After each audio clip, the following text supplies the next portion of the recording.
મારી ઓપીડીમાં પૂર્ણિમાબેન આવે છે અને ફરિયાદ કરે છે કે સાહેબ મને કબજિયાતની તકલીફ બહુ વધારે છે, આનો ઉપાય સમજાવો. મને કબજિયાત કેમ વારે ઘડીએ થઈ જાય છે?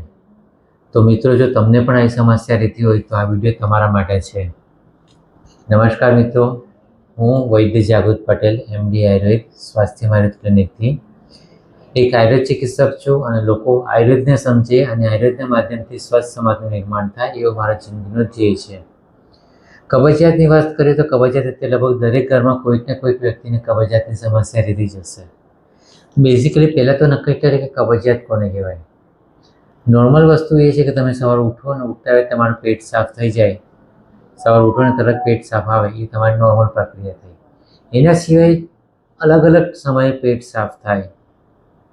સવારે ઉઠીને તરત પેટ સાફ ન થાય પણ છતાંય ચા પીધા પછી પેટ સાફ થાય, અથવા બીડી સિગરેટ કે તમાકુ ઘસ્યા પછી પેટ સાફ થાય, કંઈક નાસ્તો કર્યા પછી પેટ સાફ થાય, કંઈક ખાધા પછી જમ્યા પછી પેટ સાફ થાય, ઝાડો કઠણ આવે, જોર કરવું પડે, ઝાડો નોર્મલ આવે છતાં પણ શરૂઆતનો ભાગ થોડો કઠણ આવે પછી નોર્મલ આવે, અથવા ઝાડા કરતી વખતે જોર કરવું પડે.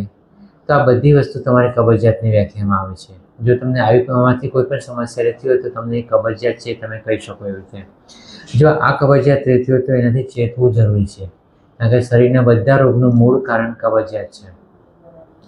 તમને ડાયાબિટીસ છે, કોલેસ્ટ્રોલ છે, હાર્ટનો પ્રોબ્લેમ છે, હાઈ બીપી છે, થાઇરોઇડનો પ્રોબ્લેમ છે, કોઈ ને કોઈ સમસ્યાના મૂળમાં, ઇવન તમને માઇગ્રેન હોય તો ડિપ્રેશન હોય, કોઈ સમસ્યા પડતી સમસ્યાની મૂળમાં પેટમાં વાયુ ભરાયો છે અને કબજિયાત હોય એને કારણે થાય છે.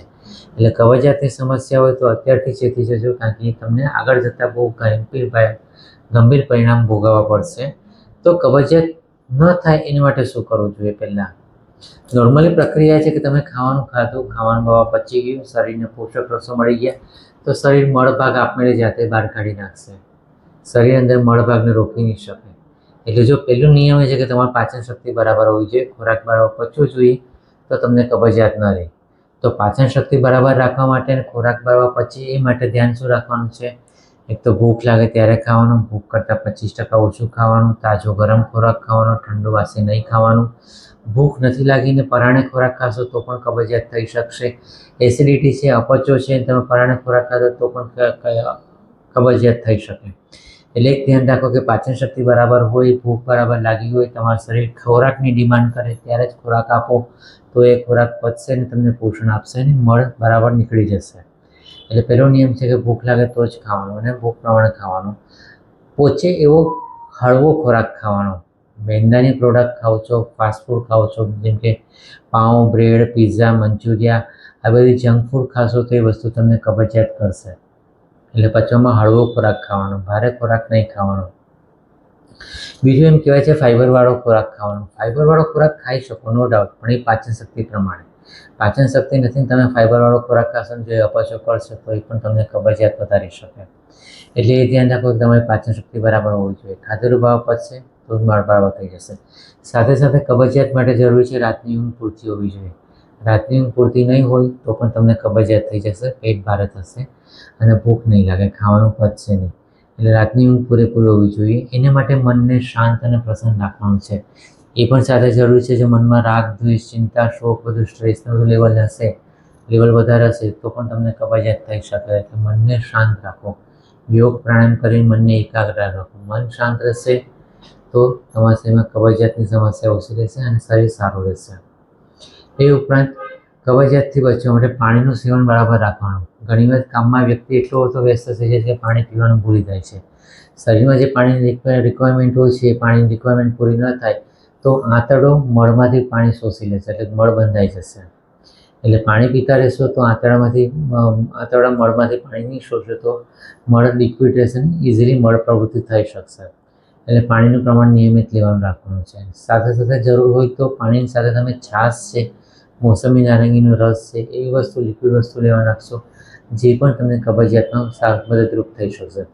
એ ઉપરાંત આયુર્વેદિક ઔષધો પણ ઘણા બધા છે, જેમ કે હળે છે, આયરન ભૂસારી તકી છે, ઈસબગોલ છે, દિવેલ છે.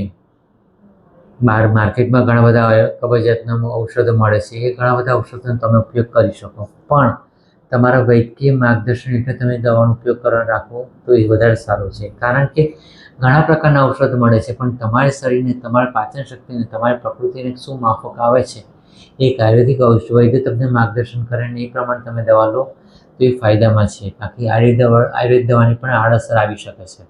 તો વૈદ્યકીય માર્ગદર્શન હેઠળ તમે હળડે છે, ઈસબગુલ છે, એવો કોઈ પણ ઔષધનો ઉપયોગ તમે કરી શકો, જેથી તમે કબજિયાતથી બચી શકો. અને સાથે મનને શાંત રાખો, પ્રસન્ન રાખો, તો પણ તમને કબજિયાત થતી અટકશે. ઘણી વખત મેં એવું જોયું છે કે ફક્ત મનને શાંત કરવાથી, મનના વિચારોને, રાગ દ્વેષને કંટ્રોલ કરવાથી પણ કબજિયાત મટી જાય છે. તો શરીરમાં કયું કારણ છે એ પ્રમાણે તમે ઔષધનો ઉપયોગ કરો તો તમને કબજિયાત મટી જશે અને તમે સ્વસ્થ રહી શકશો. તો મિત્રો, દર વખતે કહું છું એ રીતે આજથી આયુર્વેદ અપનાવો અને આજીવન સ્વસ્થ રહો. નમસ્કાર.